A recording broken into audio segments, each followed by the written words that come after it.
Hello Year 2, Mrs Smith here again. I'm in a different location in the library this time.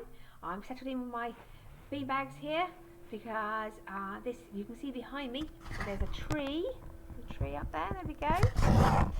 So I'm going to read you today the second story I'm going to read. It had to be, our class name is Potter Class after Beatrix Potter, so I'm going to read from this lovely book that I've got, which has got all of the adventures of Peter Rabbit in. I'm going to read the first story out of here. Before I begin though, I was going to show you the map that's at the beginning of the book. So this is then the map of the world that Beatrix Potter made up for where Peter Rabbit lives amongst all of his friends.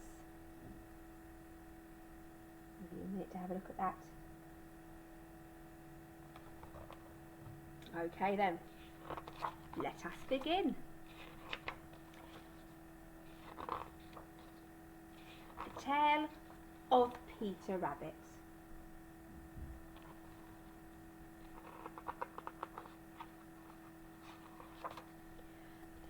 Once upon a time, there were 4 little rabbits, and their names were Flopsy, Mopsy, Cottontail and Peter. They lived with their mother in a sandbank underneath the foot of a very big fir tree. "Now, my dears," said old Mrs. Rabbit one morning, "you may go into the fields or down the lane, but don't go into Mr. McGregor's garden. Your father had an accident there. He was put in a pie by Mrs. McGregor. Now run along and don't get into mischief. I'm going out." Then old Mrs. Rabbit took a basket and her umbrella and went through the woods to the baker's. She bought a loaf of brown bread and 5 currant buns. Flopsy, Mopsy and Cottontail, who were very good little bunnies, went down the lane to gather blackberries. But Peter, who was very naughty, ran straight away to Mr. McGregor's garden and squeezed under the gate. First he ate some lettuces and some French beans, and then he ate some radishes.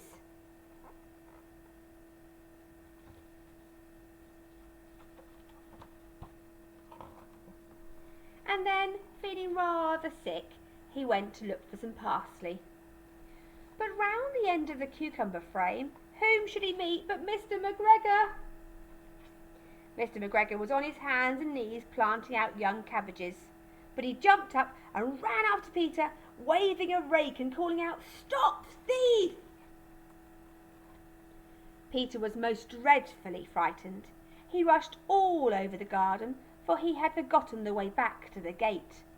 He lost one of his shoes among the cabbages, and the other shoe amongst the potatoes.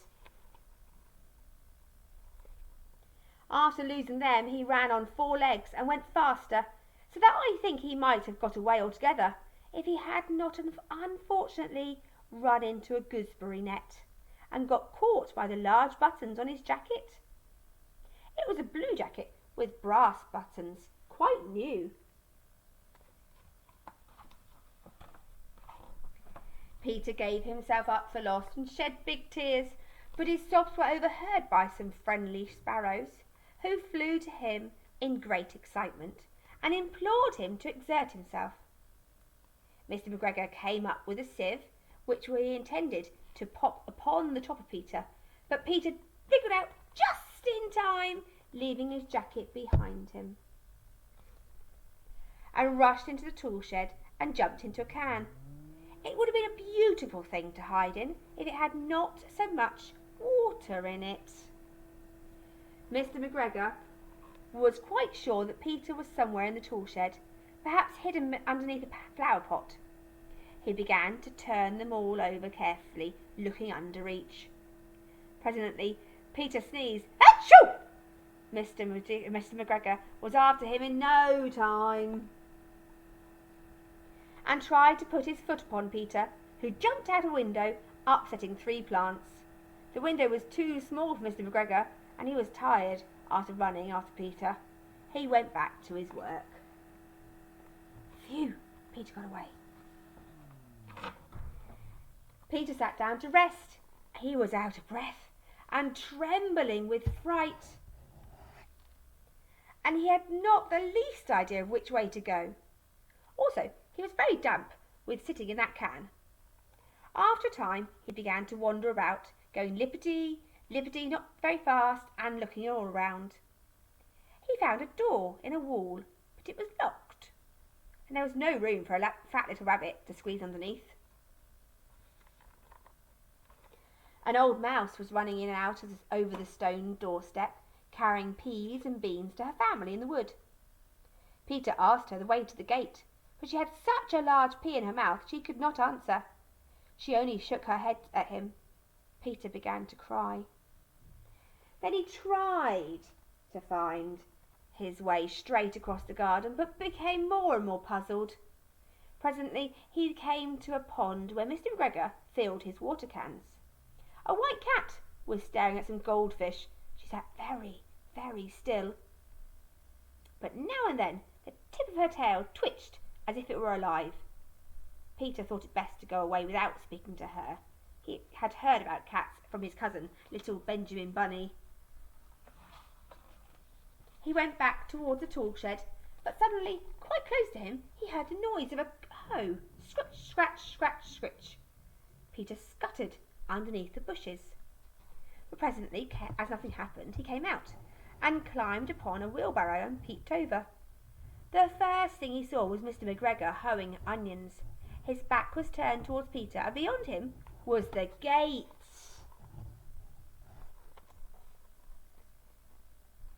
Peter got down very quietly off his wheelbarrow and started running as fast as he could go along a straight walk behind some blackcurrant bushes. Mr. McGregor caught sight of him at the corner, but Peter did not care. He slipped underneath the gate and was safe at last in the wood outside the garden. Mr. McGregor hung up the little jacket and the shoes for a scarecrow to frighten the blackbirds. Peter never stopped running or looked behind him till he got home to the big fir tree. He was so tired that he flopped down upon the nice soft sand on the floor of the rabbit hole and shut his eyes.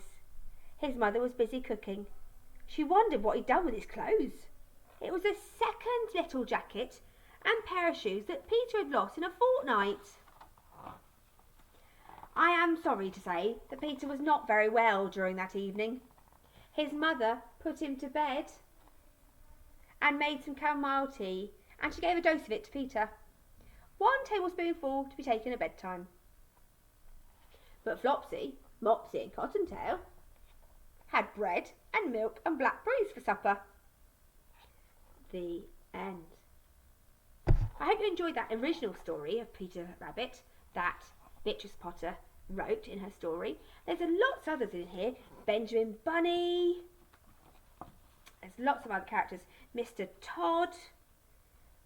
The Flopsy Bunnies.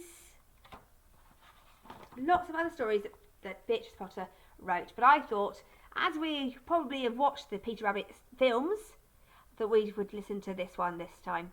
But there'll be times when we get together in September, we can read the others too. Enjoyed the story. Take care. See you in September.